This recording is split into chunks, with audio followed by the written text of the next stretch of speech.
TLO, what's poppin'? We are on Twitch. We are not live, but you can leave a like, comment, subscribe, turn on your post notification bells, man. Let's continue to grow the family from Chicago to the UK. If we do happen to go live, which I probably think we are going to go live later today, it's a terrible day outside in America. I mean, in Miami, it's raining hard. It's bad. Anyway, this is where the highlights of the live will be. Don't forget, we do got the Discord, drop suggestions. And we do got the Patreon, man. It's booming. We post Monday through Friday, Sundays, movies. Never miss a beat, man. We're going to do Jeremy Clarkson's The Greatest Raid of All Time. I've seen a couple people. If you want to be on camera, you want to be behind the camera, you want to do radio, podcast, whatever it is, this is I had to make sure I could react to it. I had to see what was going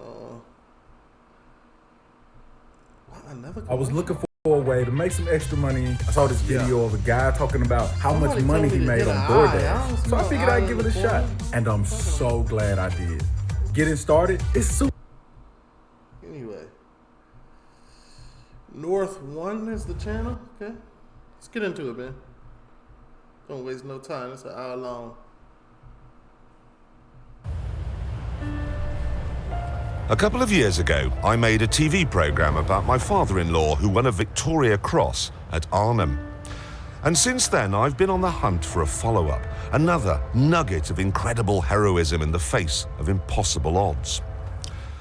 Of course, most war stories are well known, well documented, and well celebrated. The Battle of Britain, Rorke's Drift, and so on. But one day, while trolling through a second-hand bookshop, I came across a story that's hardly known or celebrated at all. It's the story of an amazing battle, a battle where more VC... Sorry if y'all hear that humming in the background. I accidentally left my freezer door open when I fell asleep. And now it's working overtime to keep cool back down, but anyway. These were earned more quickly than any other action in the Second World War. It's a story full of ingenuity, pluck, and genuine courage. It had the lot. Having read it, I decided to do some digging. And it turned out that while very few people in the outside world know anything about this extraordinary battle, they certainly do in military circles. And they call it the greatest raid of all.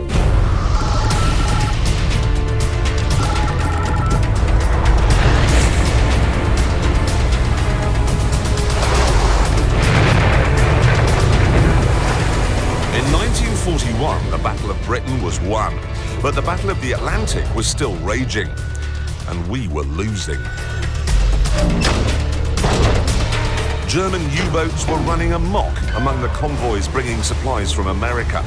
9 million tons of shipping had already been sunk, and the shipyards in Britain simply couldn't replace it fast enough.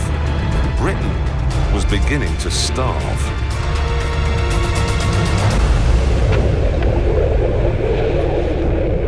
Like we in history class again. Welcome to history class. I'm gonna be learning a lot on this one because I have no idea. Winston Churchill said in his diaries, the only thing that truly frightened me in the war was the U-boat peril. Said he was even more anxious about the Battle of the Atlantic than he was about the Battle of Britain. And then into the equation sailed the Tirpitz.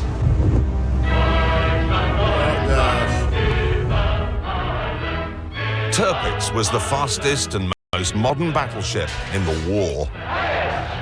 Even though her armour was a foot thick, she could thunder along at 30 knots. And with 8 15-inch guns, she packed a huge punch. Certainly, the Royal Navy had very little in its arsenal to take on a ship of this magnitude. And that was a nightmare for the people who worked here in Churchill's war rooms. Each of these dots on this map represents a convoy movement. If Tirpitz got among them beyond the range of the Royal Air Force, we would almost certainly lose the war. It was that simple. They lose the war. It is the UK over here, and these were all conflict. Jesus. It was that simple. There was, however, a drawback to Tirpitz's size. You see, if she were to be damaged while out in the middle of the Atlantic, she couldn't very well go back to Germany for repairs, because that would mean limping past Britain, past the RAF, past our coastal fleet, and that would be a death sentence for her. So she'd have to go to a dry dock on the Atlantic coast of France. But there was only one dry dock on the Atlantic coast of France that was big enough to handle a ship of Tirpitz's size. This one. This is the Normandy dock in Saint-Nazaire. It had been built in the 30s when France was making giant ocean liners. And now, to make sure the Tirpitz could never have a home on the Atlantic seaboard, it had to be destroyed. Yeah, I bet. They beat that thing down. You can't have that you can't have Tirpitz getting repaired when they've taken damage that you rarely could issue out. Now, the only way that you could put this dock out of action is to destroy this gate. And that was a problem. It couldn't be done with a naval bombardment because the mouth of the estuary is actually 6 miles away in that direction. It couldn't be done with a submarine because this whole area was crisscrossed with anti-submarine nets. Couldn't be done over land because northern France was in German hands. And for 2 reasons, it couldn't be done from the air either. Firstly, Second World War bombing raids were notoriously inaccurate. Only 22% of bombs landed within 5 miles of the target. Yeah, that's 22% of bombs landed within 5 miles of the. You still missing? No guided bombs yet, huh?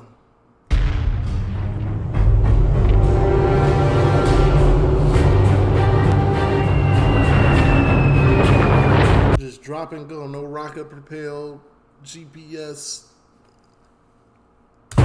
So the chances of being able to hit a dock gate from 6,000 feet in the sky were slim at the best of times. And it wouldn't be the best of times because right next door to the dry dock were 14 U-boat pens. What that mean?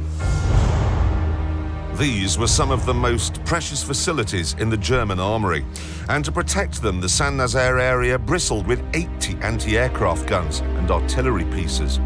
And in the town itself, there were 5,000 troops.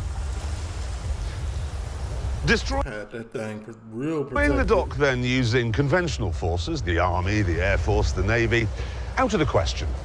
So, the job was given to a group of men who really had only just been put together. The Commandos. Guys, my name is Eddie. I'm the founder and... I've never been commando. Eddie, I don't care.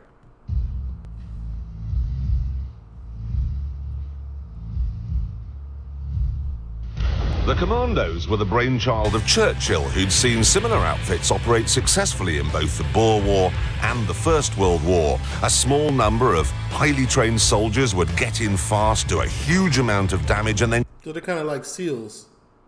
get out before the enemy had time to get organized. Churchill liked this. He called it the butcher and bolt approach. So what kind of men were they? Well, if popular myth is anything to go by, they were lantern-jawed killing machines who could headbutt their way through oak doors. The reality, though, was rather different. Gerard Brett in my regiment was in my commando, 12th Commando, and he'd written a book on the Byzantine age or Byzantine architecture or something. One fellow who got a divinity degree from Trinity College Dublin. Lance Corporal Potts had been a don at either Oxford or Cambridge. They included a poacher, a TT, motorcycle rider, so a mixed bag. What they represented was a complete revolution in the concept of soldiering. Because they were chosen for their individuality, their intelligence, their initiative. And nobody embodied that ethos more than this man, Mickey Byrne. I've got his autobiography here, and what a life. He had a privileged upbringing, Winchester, Oxford, and then he met Guy Burgess, the chap who went on to become a Soviet spy, and they became lovers. Mickey, though, became a Nazi sympathiser, went to Germany, met Hitler, got a signed copy of Mein Kampf, and was one of the very first people to be shown around Dachau, the concentration camp. He knew Bertrand Russell, he knew Audrey Hepburn, he knew the King and Queen, he even met Roosevelt. He really was a Telegraph obituary writer's wet dream. But all things considered, not the sort of man you'd expect to find in a commando's green beret. By the start of the war, however, Mickey had seen the Nazi threat for what it really was, and had found something else to suit his maverick streak: the commandos. People were left to make up their own minds. In war, everybody may be killed, and what decides the action may be the action of a private soldier who's left to command a trench. It wasn't put like that, but the feeling we were given that every single one of us might be as important as a brigadier. We were all individuals, you know. Discipline did matter, of course, but I wouldn't have said it was absolutely first. The commando forces were made up of volunteers from any of the regular army units, and the philosophy of how they went about their daily business was a million miles from that of the conventional military. For a start, they didn't bother with barracks or regimental headquarters because the commandos didn't want to waste training time on mundane chores such as cleaning or maintenance. Instead, they simply got digs in a nearby town. And there was no sergeant major on hand to tell them what to do every minute of the day. Instead of saying parade tomorrow on the main square in Weymouth, it might be parade tomorrow at 10 o'clock on these, in the marketplace at Dorchester, and find your own bloody way there, you know.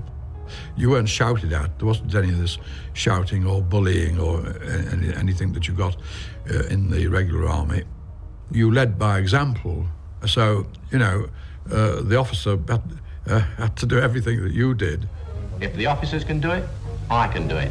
If the officers can do it. Unfortunately, though, the British Army top brass were a deeply conservative bunch, and they really didn't like the new commando philosophy. The regular army were doing their best to get us disbanded. They hated us, some of them. We were a nuisance. And because our standards were so high, we'd creamed off the best of the people in the regiments. And in fact, a lot of COs refused to allow people to volunteer. This resistance by the regular army certainly got Churchill's back up. What I have here is a letter. It's crazy because they all fighting the same battle. He wrote to the Secretary of State for War, and he says, "I hear that the whole position of the commandos is being questioned. They've been told no more recruiting and that their future is in the melting pot." Says he feels very strongly about this. Says the defeat of France by Germany was accomplished by an incredibly small number of highly equipped elite, while the dull mass of the German army came on behind. And then here, for every reason, therefore, we must develop the commando idea. Pretty clear cut. As 1941 drew to a close, Japan joined the war, and the Royal Navy had to send a fleet to the Far East. So there was even less to hold the Tirpitz at bay. What's more, we were losing the Battle of the Atlantic. We were losing in North Africa, and London was in ruins. So if Churchill's commandos really could smash up Saint-Nazaire, it might give a sense back home that Britain wasn't finished just yet. Everywhere almost we were on retreat, and people were really becoming negative, and Churchill wanted something which would be successful aggression. Do you take this woman to be your lawfully wedded wife? No! Good answer.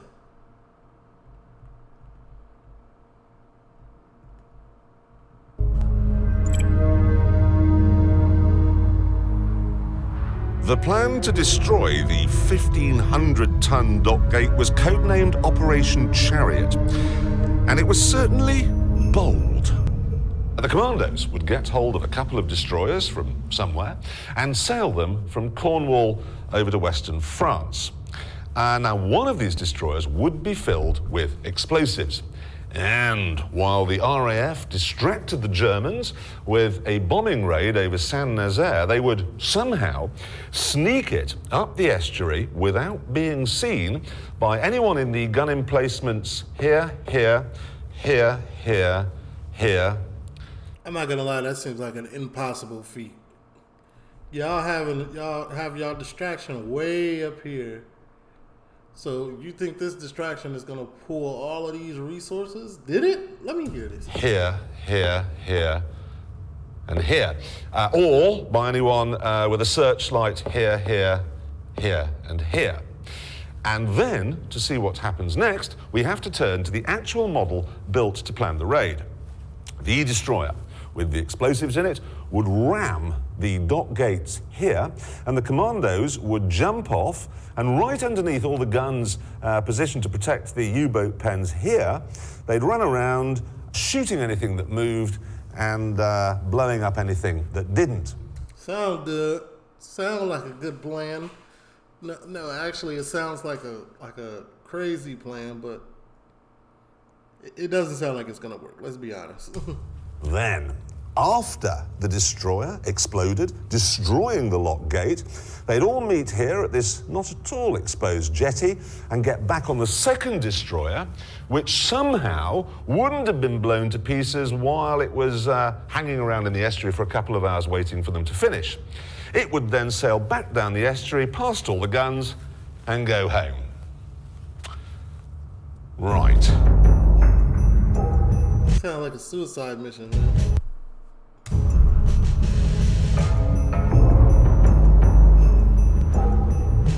The plan was presented to the War Office by Louis Mountbatten, head of the Combined Operations Unit, and unsurprisingly it met resistance.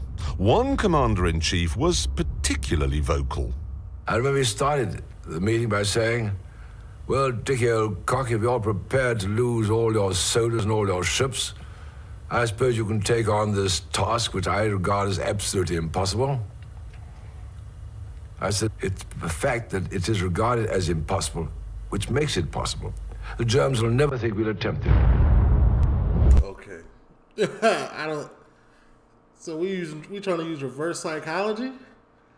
Like, this plan is so crazy they'd never think we even try it, so that's just gonna give us an advantage. That's the plan?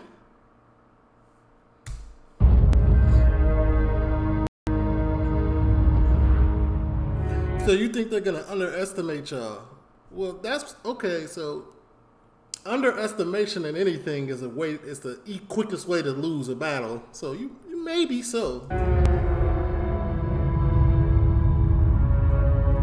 Mountbatten's enthusiasm certainly didn't rub off on the RAF. Don't rub off on me. You can see here in these Operation Chariot minutes that the powers that be requested a force of about 100 aircraft for the diversionary bombing raid in 3 waves. But on the back, Vice Marshal Saunby says, "I don't agree that such a heavy scale of attack is needed. We want about 20 Whitleys, which are bombers, hanging around overhead, dropping an occasional bomb."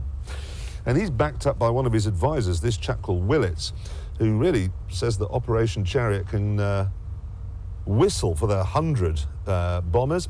He says Bomber Command can provide no more than 35 aircraft without prejudicing their other commitments. You might... And then you getting pushback from your own people. Don't even want to give y'all the proper, units of aircrafts. Like, come on. I'd have thought the Navy would be keen, especially since the operation was designed to neutralize the Tirpitz. But no. The Commander-in-Chief here from Plymouth Command writes, the plan entails the sacrifice of the landing party and endangers 2 valuable ships for a small chance of success. He actually says negligible chance here. See? Sounds like a suicide mission to him, too. There's another guy writing here who says, I'm not hopeful as regards the result of the impact between the destroyer and the lock gates. I think the lock gates will remain partially intact and the destroyer will look silly. If that... Yo, I can feel, like, from watching these videos, like I'm always making this face right here, I can feel it, like, starting to stick on my, like, I be trying to rub it out. happens, much of the proposed plan fails. Much of the proposal intact and the destroyer will look silly. If that happens, much of the proposed plan fails. Eventually, though, the Navy did find one boat. It was called HMS Campbelltown, a clapped-out American World War I destroyer that was on loan to the British. She was not ideal for the job, known for her poor slow-speed maneuverability and her large turning circle. But these drawbacks didn't dampen the spirits of the commandos. I thought we would get away with it, that I would be wounded romantically and a beautiful nurse would look after me in hospital. That I would be wounded romantically and a beautiful nurse would look after me in hospital. Yeah, you out your mind. You really... you delusional. Folks said I'll be wounded romantically. This bullet gonna hit me in a sexy area, and I'm just gonna go to the hospital and fall in love with a beautiful nurse. Okay. I was very young. You were doing all this heavy training and nothing's happening, so very frustrated. So I think when we were finally briefed on the model, I mean, we thought, well, hell, this is going to be something. We had been trained both in the dark, blindfolded in the day, in every form of demolition to do with dock demolitions, trains, and anything. So when we heard that we were going to blow up the dock installations at Saint-Nazaire, I suppose really it was a feeling of elation. At this stage, people were saying, well, what do you think? To me, you see. And I said, it's going to be a piece of cake. We're going to go in there and knock them for six, because that reflected the optimistic attitude. We were going to go in there, blow up this bloody dock, and we'll be out. Did y'all have the right information? Did y'all see the plan? Or was y'all just so young and, like, you know what I'm saying, young and full of life and full of hope? Y'all never caught no L's, got a lot of ambition, blinded. Volunteered, after all, for danger. And there did seem an off chance that it was impossible, and therefore it would succeed. Off chance that it was impossible and therefore it would succeed. Yeah, that's delusion. I'm rooting for y'all, but that sounds delusional. I don't know the outcome of this particular incident. As the commandos prepared on land, the Navy set about the Campbelltown. The old tub would have to sneak past 80 gun emplacements on its way up the Saint-Nazaire estuary. Big ass ship. So it had to be disguised, and they only had 12 days to do the work. In the end, they removed 2 funnels and sloped the other 2 backwards, so at a glance it looked a bit like a German destroyer. And then there was the problem of turning it into a time bomb. This job was given to a brilliant young naval officer called Lieutenant Nigel Tibbets. He was a shy chap with a stammer who, when his girlfriend announced that she'd become fond of him, replied, "Well, then I suppose we shall have to get married." However, while he was not desperately confident with women, he was a whiz with explosives, one of the best students the Dartmouth Naval College had ever seen. But even he faced difficulties with how you turn a whole ship into a bomb. The first That seems easy. problem he had was deciding where in the ship to place the explosives. Because you see, if you can imagine, this is the gate to the dock and this is the ship. What's going to happen after it hits? I mean, is it just going to end up here, in which case you want the bomb in the front? Or is it going to rear up, in which case you want the bomb sort of in the middle, toward the bottom? I suppose theoretically it would be possible if the ship were going fast enough for it to actually ride right over the top of the gate and end up in the dock itself. I mean, who knew? Day and night, Tibbets struggled with this until he decided on a spot 40 feet back from the prow, low down, next to the keel. Then he had to work out how to set the explosives off. Back then, there was no accurate timing device, so he had to use fuses, like this. The idea is that you squeeze the top part here, which breaks a glass capsule on the inside, releasing acid that then slowly burns through a strip of wire. Now, when that snaps, it releases a spring which boings out, setting off the detonator. Now, this was very advanced in 1942, but there were a couple of problems. First of all, it was very susceptible to jolts and shock. You wouldn't, for instance, want to ram some lock gates at 25 miles an hour with one of these on board, because it might go off instantly, killing everyone. It was also very vague. The strength of the acid varied from fuse to fuse, the strength of the wire varied, the tension of the spring varied. Tibbets couldn't say to within an hour when the bomb might actually go off.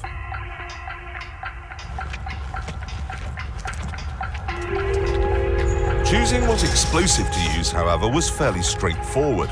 He went for amatol, and to show how big a bang that produces, we've placed a pound of something similar between the front seats of this car. 3, 2, 1,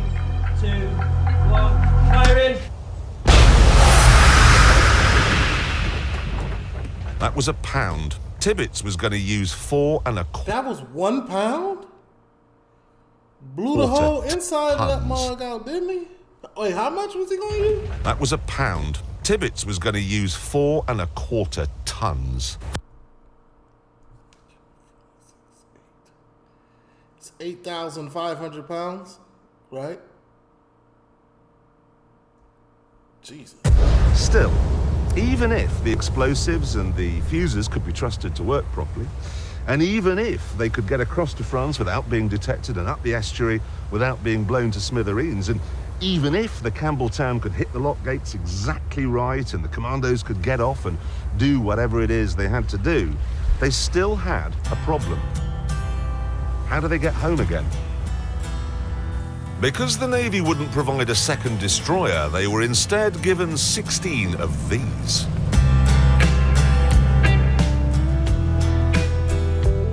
They gave them man fisherman boats? What is that? Today, this Fairmile ML is a tourist boat taking trippers around Torbay, and certainly it's better suited to this than it ever was for Operation Chariot.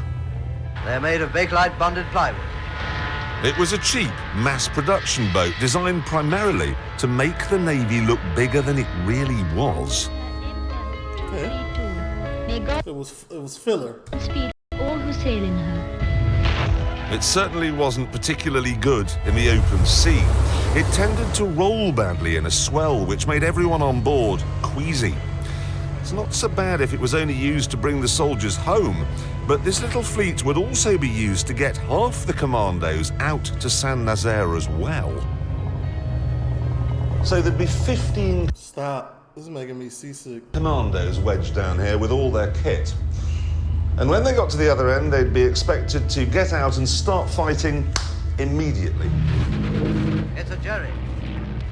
There wasn't only seasickness to worry about, because while each ship had small guns fore and aft, it didn't have any armour. No, really. All that stood between the German guns and the men down here were, a few planks of wood.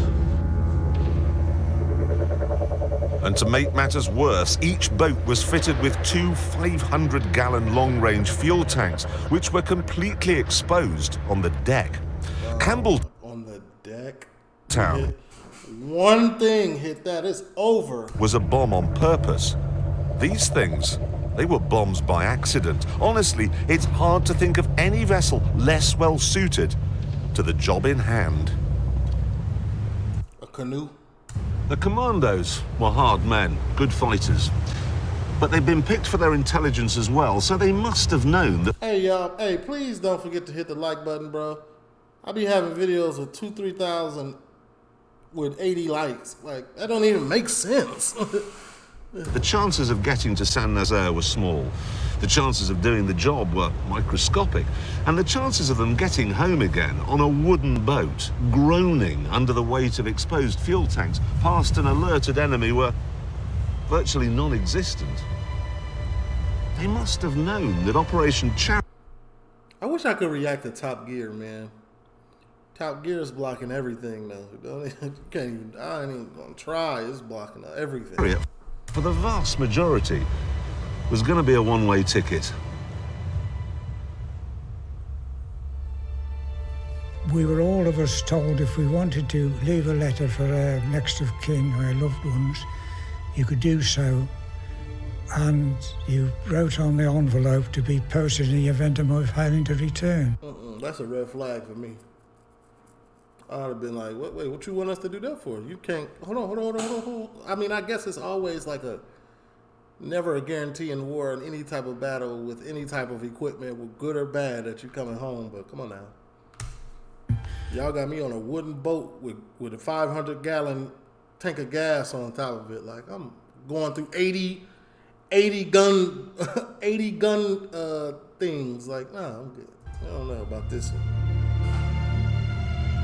And there was one, Sergeant Bill Gibson, who I knew them all very well indeed. And I remember seeing his face, and I knew he was going to be killed. My dearest Dad, by the time you get this, I shall be one of the many who have sacrificed their unimportant lives for what little ideals we may have. I can only hope that by laying down my life, the generations to come might in some way remember us and benefit by what we've done. At a time like this, I turn to you, Dad, and God. I hope there will be peace for everyone soon. My love to everyone. I'll remember you. Your loving son. Not even gonna lie, that's a salutable person.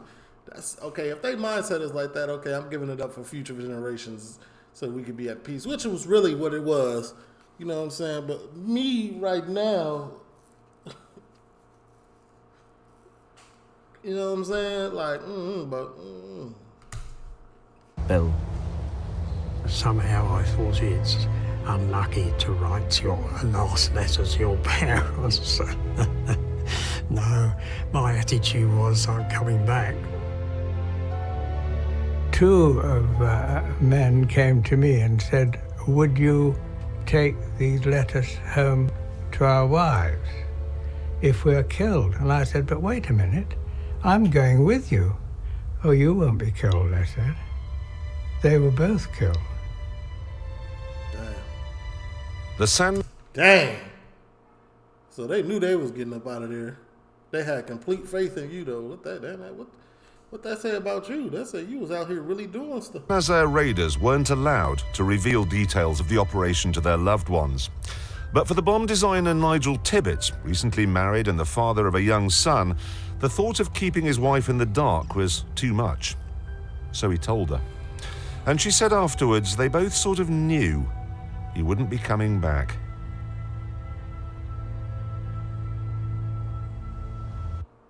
Film Degrees at Full Sail University puts the tools. Refrigerator motor really working hard. I feel like I should make a phone call or something.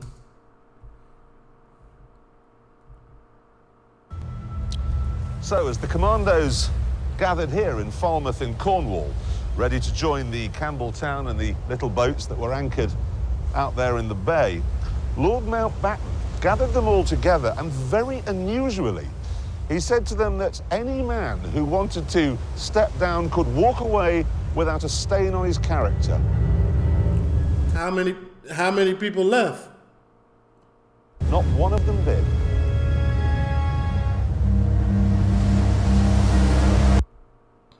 Okay.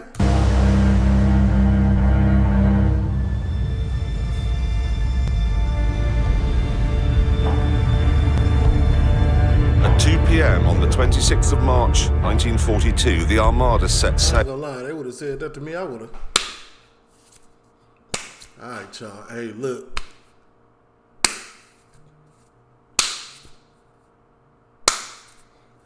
Good luck out there. I wish everybody the best. No, back in those days, your mind was a little bit different, right? The way you thought was a little bit different. Like, let's be real. If I had to go to war right now, I would.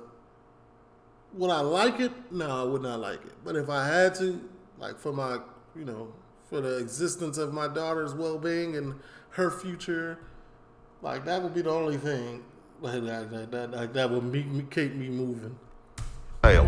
With 264 commandos and 357 Navy personnel on board. That's a total of 600. I don't know if y'all know this story. Like, when I was 19, or like, how old was I? I was like 20. I don't know how old I was, but I enrolled in the Navy. But see, I had got kicked out of high school my senior year, and I had to go to an alternative school, and they red flagged me, so I couldn't go to the Navy. Like, I had done my ASVAPs already. I had done the physical training. I had got my blood taken, and I scored high on my ASVAPs. Like, I scored in the top 5% because I've always been really good at taking tests. Always. Like, it's never been an issue for me. Like, I've always taken tests and aced them. Like, it's nothing. But, like, I scored really high on it, like in top 5%. So, when you score high, when you go into the Navy, you don't come in as, like, the lower level. Like, when you get a certain score, you automatically come in as a higher ranking than everybody else that get that normal. You know what I'm saying? They wanted me to be an aviator in the Navy.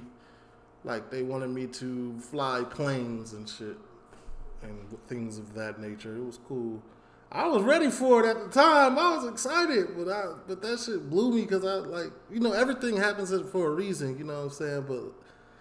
But like I was ready for that. That was gonna be lit. Yeah, I would be a whole different person right now. Y'all wouldn't even know me. It's tough. And they the recruitment office lost my high school diploma, and I'm still mad about it. Like, I've been trying to call my high school. And matter of fact, I'm going to do that today. And 21 men. Only 227 would come back. Wait, how many? On board. That's a total of 621 men. Only 227 would come back. So about a third of them came back? I had just enough light to read a book that I was reading, and I just concentrated on reading this book. The thought that crosses your mind is, I hope I'm going to be able to do my part, without being overcome by fear. We chatted to each other about what we're going to do, and we all went through it with our blokes. I and my 4 guys just went through what we were going to do. I certainly thought to myself, my God, I hope I'm not going to show fear in front of my men if I'm frightened. Tense, I suppose, would be the thing. Anticipation, yes. Fortunately, I think we were more worried about it being rough, because it's very, as you can imagine, physically exhausting to be seasick all the time. But we were lucky. It was calm. 33 hours later, they arrived at the mouth of the estuary, and the captain of the Campbelltown, Lieutenant Commander Sam Beatty, instructed Tibbets to set the fuses on his bomb.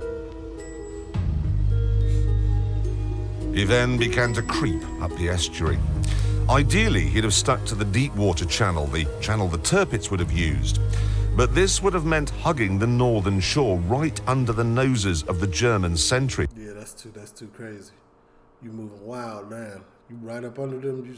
They got a bird, like they can really see now that ain't no German ship. So he had to go right down the middle, despite the fact that the water, even at high tide, was just 10 feet deep. 10 feet deep. To reduce the ship's draft, much of the heavy armor and the big guns had been removed. So if she did become grounded, she'd be a sitting duck. We did go across sandbanks a couple of times and dragged a bit going over. But it was so quick that you hadn't got time to think, good God, if I'm marooned here, I'd be shot to pieces. It's hard to know, really, what the German gunners in this pillbox were doing when the Campbelltown chugged by. I mean, yes, she'd been hurriedly converted to look a bit like a German ship, but she was trundling right down the shallows. You'd have thought that would have alerted them to the fact something was up, but obviously it didn't, because they didn't open fire. And nor did the guns at the next pillbox, or the one after that. But then, things started to go wrong. Okay, what happened now? The RAF had finally agreed to stage a bombing raid, but the pilots had been told not to bomb if there was cloud cover in case they hit French civilians. Unfortunately, it was cloudy, and they hadn't been told what to do instead. So they just flew around, alerting the Germans to the fact that something was up. Their flak guns turned very easily down onto the surface of the river, plus their searchlights. With the Germans now suspicious, the Campbelltown's Heath Robinson modifications and fake German flag wouldn't fool them for long. And sure enough, they were soon challenged by a signal from the shore. But the British had a trick up their sleeves. We found the German code books, naval code books, and the Germans didn't know we had them. And so we had the up-to-date passwords and countersigns, and we were using them. But Y'all found their playbook? Y'all moving different. What? Y'all found their play? the consternation of the German signalman who was flashing signals asking who we were. And we were flashing back the right answers. We're a friendly force coming in for the night. We've got a damaged ship or something like this, you see, and putting them off. Twice the Germans opened fire, but each time they were silenced by reassuring signals coming from the Campbelltown. This meant the ships could get nearer and nearer to the target. To stay poised like that and stay on mission when you hear them guns firing down at you. Actually, though, the Germans realised that, yes, unbelievably, it really was a British raiding party sailing right through their front door. They managed to get to this point here, just 2,000 yards from the dock gates, which are kind of just round the headland. Maybe you can see it just over there. And all hell broke loose.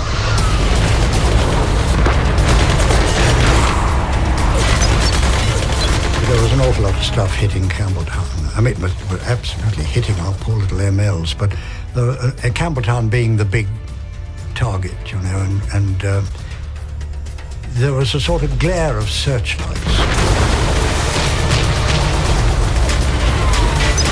The air was filled with things that whistled, hummed, and shrieked, and every one of them lethal. Are you a business owner or looking to...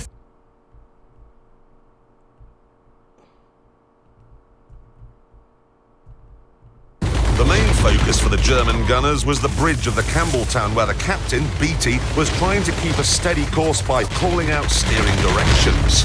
The chap at the wheel was killed.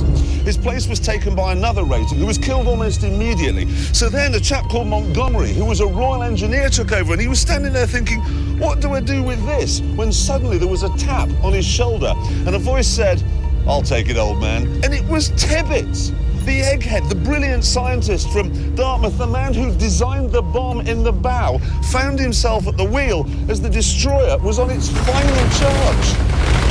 This is like, you know what? This is my mission. I got it. Hey, that's real stepper. That was the 10 toes down in that war, didn't he? I remember a red-hot shell passing through the wardroom just over our heads and going on out and didn't explode. If just one shell hit the rudder or the engine, or worse, the bomb in the bow, the mission would be over. But at this point, it wouldn't have mattered because Beatty was lined up on the wrong lighthouse, so he was heading for the wrong target. God damn it, guys. We got one shot at this. At the last minute, a searchlight picked out the lighthouse over there, the green one, and Beatty realised his mistake. He barked out an order. So Tibbets swung the wheel hard to the right to try and miss the jetty here, and then hard to the left again. And you've got to remember, he's in a ship that doesn't handle, doing 22 knots at night under a hail of enemy fire, and yet he managed to just graze the jetty there. Bro, this reenactment, this is some of the best. It's just an extraordinarily brilliant. Look at Jeremy. Hey, Jeremy, you made for this. Piece of seamanship. Hold on, you gotta rephrase that. Seamanship is a crazy, I get it, but like, it's 2023, you gotta pause. Okay, let's continue. Extraordinarily brilliant piece of seamanship. They came round the old mole, but really shifting at this point. And pretty soon you can pick out the dock gates. There they are, look. There they are. Maybe, I don't know, 500 metres to go. Really cranking it up now, the old girl. Imagine what it would have been like to have been doing this on that night in March. Man, hell no, I couldn't have. 1942. Dark, searchlight, cannon, machine gun, massive fire coming from that bank. Aiming straight for that. What's the impact going to be like? It's going to be huge.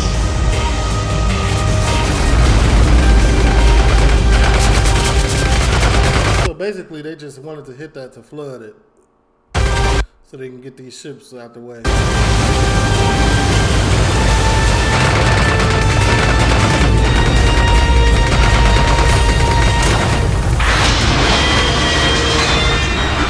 The ship reared up, putting Tibbets's 4-ton bomb right over the gate. And despite the firestorm, Beatty turned to his men and said, well, there we are. 4 minutes late. The Navy had done its part of the job brilliantly. And now, in the 2.5 hours before Campbelltown blew, the Army had to get ashore and create havoc. Yes, the Germans had fixed gun emplacements, and yes, they outnumbered the British by 20-1. Don't matter. Y'all had heart up in this one. Y'all had heart. But that was no problem. Heart and disguises, and y'all planned. Plan was ass, but y'all executed that ass plan, and it worked. They was just dumb. Because the raiding party, remember, were commandos.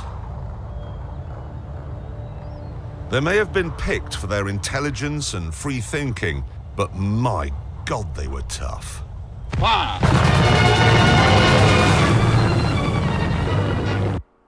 Jess wanted to start a business. Jess, you need to...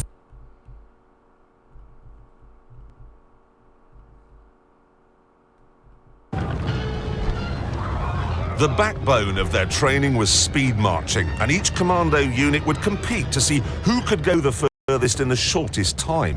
One group went 63 miles in 19 hours. Another marched 53 miles from Harlech to the top of Mount Snowdon and then down again in 17.5 hours. And remember, they did this while carrying 60-pound packs on their backs. Determination is the most important thing, even on speed marches, where our great aim was to get the chaps to do 15 miles in full kit in just under 3 hours, finish up on the salt course and firing, and then leisurely go up to the top of Ben Nevis. It's all part of mentally equipping them to do anything. Not only was commando training tough, but it was also revolutionary. The regular army would stay fit by doing star jumps in PE kit. the commandos trained in harsh terrain in battle dress. They invented the assault course. In fact, their methods were so advanced, they're still used by elite forces today.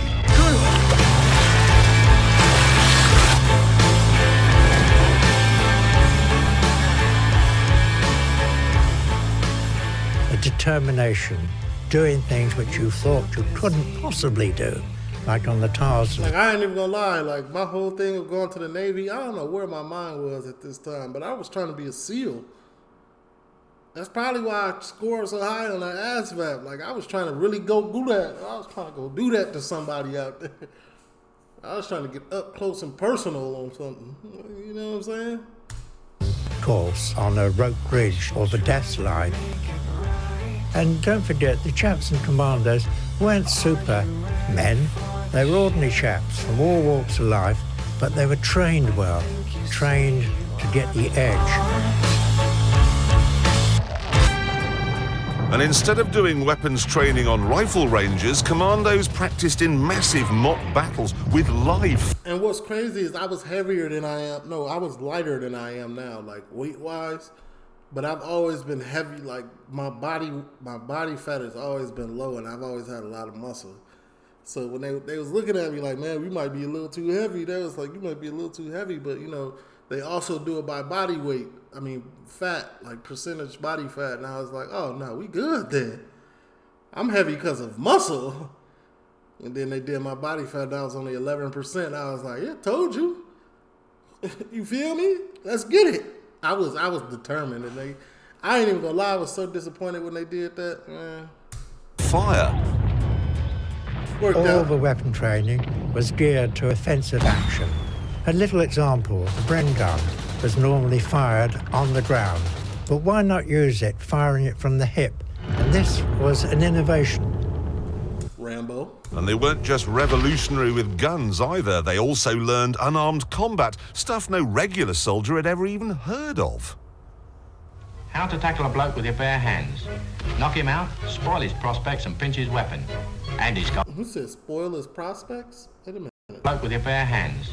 Knock him out, spoil his prospects and pinch... The spoil his prospects means kick him in the nuts? Because that's the motion he did. Pinch his weapon. And his gold watch too if he's got one. The key element... They was stealing watches? ...was getting themselves to convince themselves they could do anything.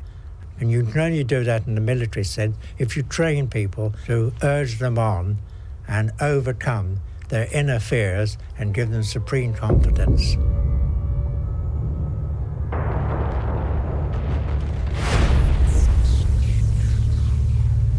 Back in Saint-Nazaire, the commando raiding party would need all that confidence just to get ashore.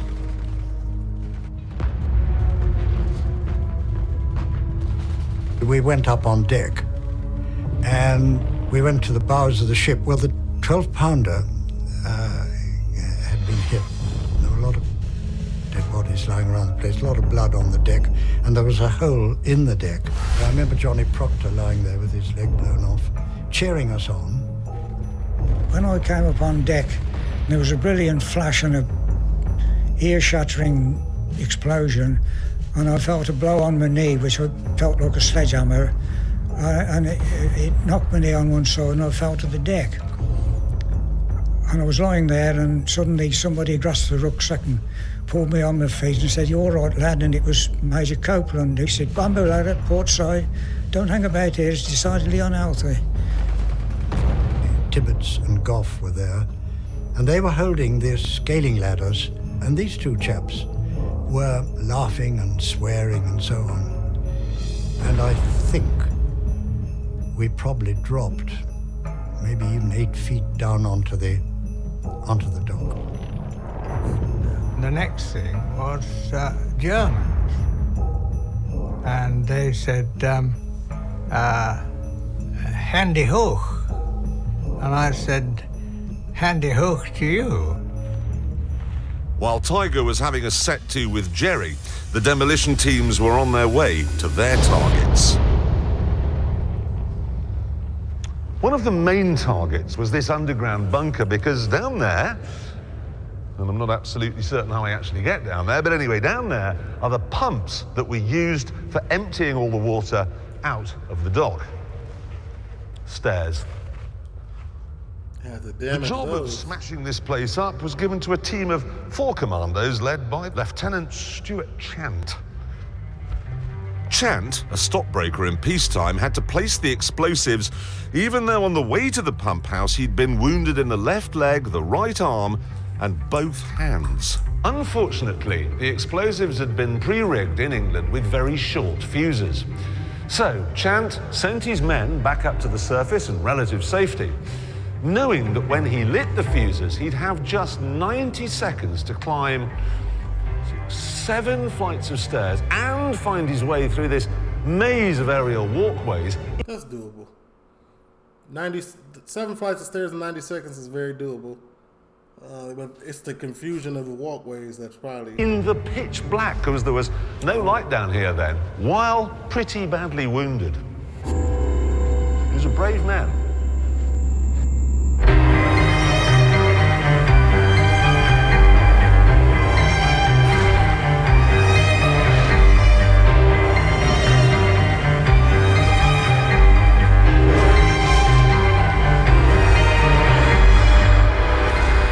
Chant made it.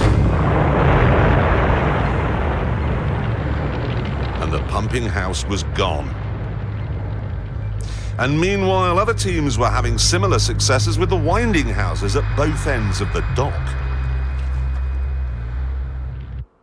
It's hard to believe that Mint Mobile can be good. It's crazy that they was that oblivious. They let them boys get that close. That's just preparation. Preparation. Up to my colonel and saluted him and said, "So we've blown up the northern winding house." And he said, "Well done, old boy." So I said, "I'm now ready to go back to England, sir." At 2:30 in the morning, the surviving commandos came here, where they'd arranged to meet the small boats that would take them home. They were pleased as punch with the way things had gone. But the elation pleased as punch was short-lived, because the scene that greeted them out in the estuary was truly horrific. Almost all of the wooden MLs with their exposed fuel tanks had been blown to smithereens. According to witnesses, the whole estuary was on fire. Chaps were drowning, there were pools of burning fuel on the water. You had to kick with your feet like mad to try and steer the raft away from the flames. And it was an absolute inferno. There was a sort of sea of black. You could see sort of sinking boats and hear shouts coming from the river and so on. And then very quickly, the colonel said, it was obvious that there was no transport home. So he said, "Right, we'll fight our way out of the town and we'll split up into small groups and make our way severally across the Spanish border." I thought that's a bit of a tall order. Yeah, no choice. Shoot, you already did the impossible. Let's do it again. Spain was a daunting 350 miles away. But even before they could set off, they'd have to fight their way out of Saint Nazaire itself. So that's 5,000 Germans who by this stage were awake, alert and organised, against fewer than 120 Brits, half of whom were wounded. If you're street fighting, you must secure any crossing. Tiger Watson came round this corner, found himself face to face with a German sniper. Ran forward, saw him lean forward, pressed the trigger of my Thompson submachine gun, and typically Watson, the magazine was empty. Damn! Click, click. Damn! Unfortunately, his magazine wasn't empty, and his shot broke my arm and bowled me over. A party of Germans ran up to him, and one of them actually used the cliched expression, "For you, the war is over." And I thought, well, I shall have to, escape eventually, but don't feel quite up to it at the moment. I knew, I was almost certain I'd be killed because there was a watch point, a tower, and I had to go past it. The Germans must have seen me, and I knew they'd fire, and they did, but they hit me in the back and the arm and the leg. Chant, the stockbroker who'd blown up the pumping house, made it to this point when a machine gun bullet fired from the top of the U-boat pens over there took his knee joint out. He was no longer able to walk, so he was captured as well. The commandos realised that they were trapped on an island and that the only way off it and into the town was across this bridge, which was guarded by what must have seemed like half the German army. By the time they got here, there were only 80 of them left, but plainly, they still had some fighting spirit left because they just formed themselves into a sort of great big mass and charged. Captain Roy had now led the assault across the bridge. Streams of bullets hitting those girders, ricocheting off the roadway. Machine guns, pom-poms, rifles. It was like a damn good November the 5th, only... No 80 turned into 40. More so. Bit by bit, the commando numbers were whittled down until the remaining men, low on ammo, went to ground in the town. Corin Purden ended up in a cellar. We suddenly heard all this shouting outside, and then the door burst open, and there were Germans standing there with their coal scuttle helmets and their weapons, looking terribly tense. Frankly, if I'd been there, I'd have chucked a couple of hand grenades down and finished us off, but they didn't. And the colonel, who had his pipe in his mouth, just sort of walked up the steps and said, well, we've done what we came to do, you know, that's that.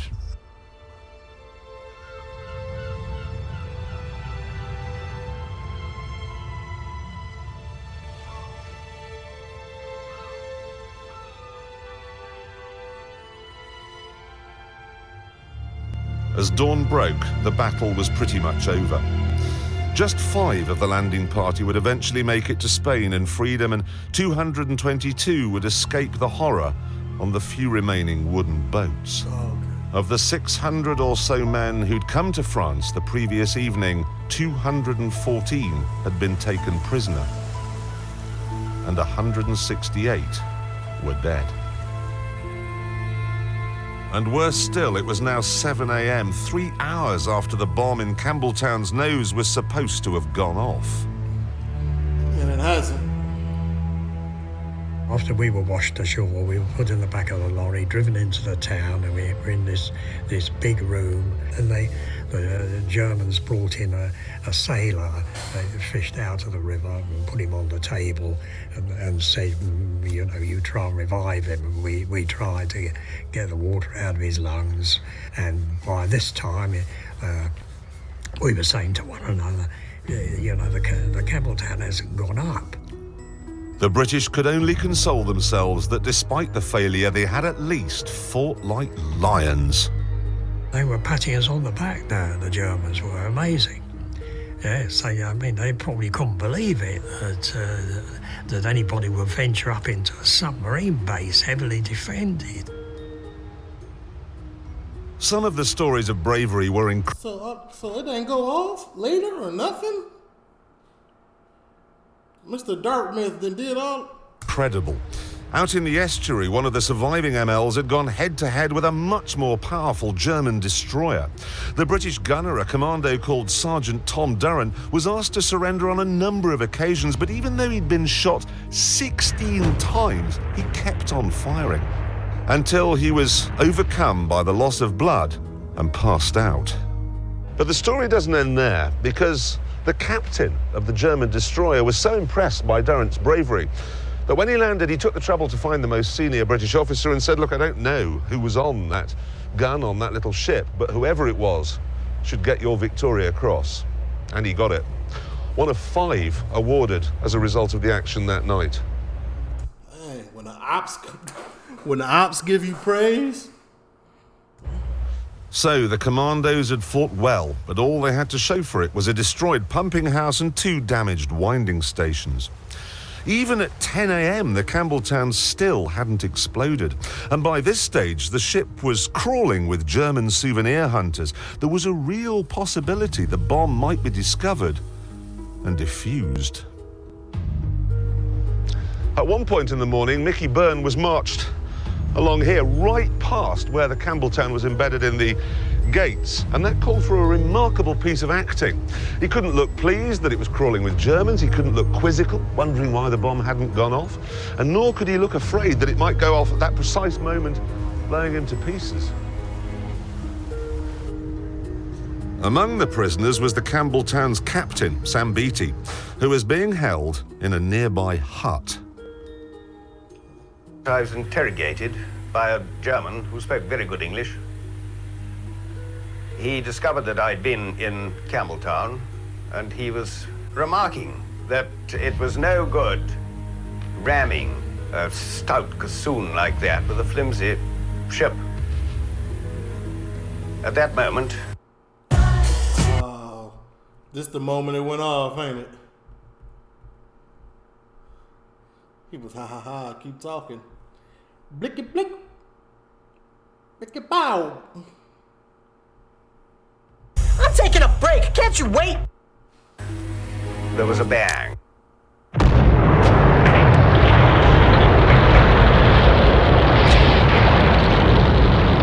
blast wrecked the gate. Thousands of gallons of water roared in, taking what remained of the British ship with it. And the German souvenir hunters? They found bits of them on the roof of the U-boat pens 400 yards away. Dang. A German petty officer rushed into the room where we were lying, saying, "We're going to shoot you all, we're going to kill you all." We just were so sort of exhausted and everything else that we were delighted that the explosion had occurred, and just said, "Please don't shout, just get on with it." Hitler was so incensed that he later issued his infamous order that in future all captured commandos would be executed as spies. Small wonder. Damage to the Normandy dock was so comprehensive that it was not repaired until 1947, 2 years after the war was over. As a result, Tirpitz was denied a home base in the Atlantic, and as a result of that, she was forced to spend most of the war in a fjord in Norway. She was finally destroyed by RAF bombers in 1944. Mission success. And incredibly, this mighty battleship, the pride of the German Navy, went to the bottom, having never sunk so much as a fishing boat. Dang, it ain't do nothing. In the smoke of yeah, win's a win. Giant explosions, the Tirpitz capsizes and sinks. The price for rendering this great ship impotent had been high. 168 British dead, around 400 Germans and 16 French, shot by mistake by SS troops. Still, the attack did mean that Churchill could say to the British and the world, "We're not done yet." And it helped in France as well. One very important thing is what the French Prime Minister said to us on our first return to Saint-Nazaire. He said, "You were the first who gave us hope."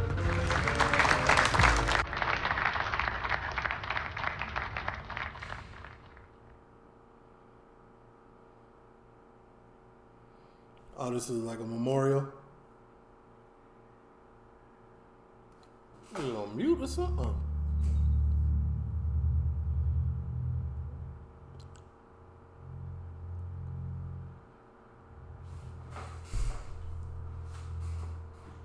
And what of the men, the commandos and the sailors who brought them on this, the greatest raid of all?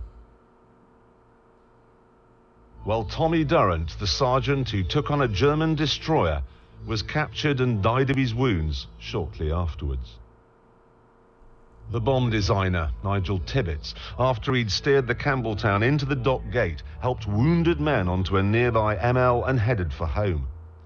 But his little boat was hit by machine gun fire, and, as his wife had predicted, he was killed. Almost made it. After being captured, Mickey Byrne was sent to Colditz. After the war, he became a journalist, and today he lives in Wales, where his hobby is reading poetry. What a world we might have made Tiger Watson was sent to the Spangenberg camp. After coming home, he qualified as a doctor and ended up in Africa, helping victims of leprosy. Tiger Watson. They don't make good names like these no more.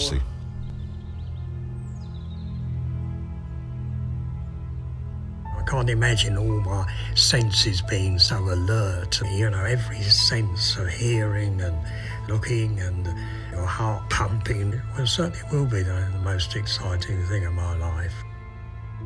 It made you feel that you could stand up to the test. I think that was a relief to know that one didn't fall apart. I'm sure the youth of today would do the same as we did. I'm sure they would. I think that somehow or other it's such a strange thing that phlegmatic British do this sort of thing, and I could see us doing it again. But I'm always reminded when I think about this, and it was after the war, I came across a quotation by Mark Twain, who said that Mark Twain? Courage is recognising fear. Courage is conquering fear. And that's absolutely true. Couldn't be truer. Yes, you were afraid, but you couldn't afford to be a coward. Today, the great moments of military history are marked with imposing monuments, and their anniversary is honoured with much pomp and ceremony. But to find a memorial to the greatest raid of all, you have to go to a car park in Falmouth, in Cornwall. It's just a rock propped up against some railings, and it seems rather small.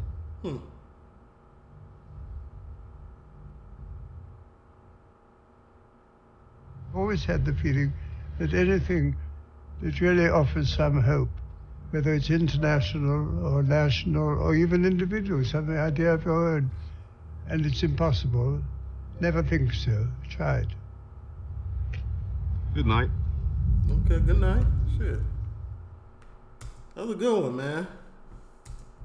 TLO, leave a like, comment, subscribe, turn on your post. That was from the Discord. I'm gone.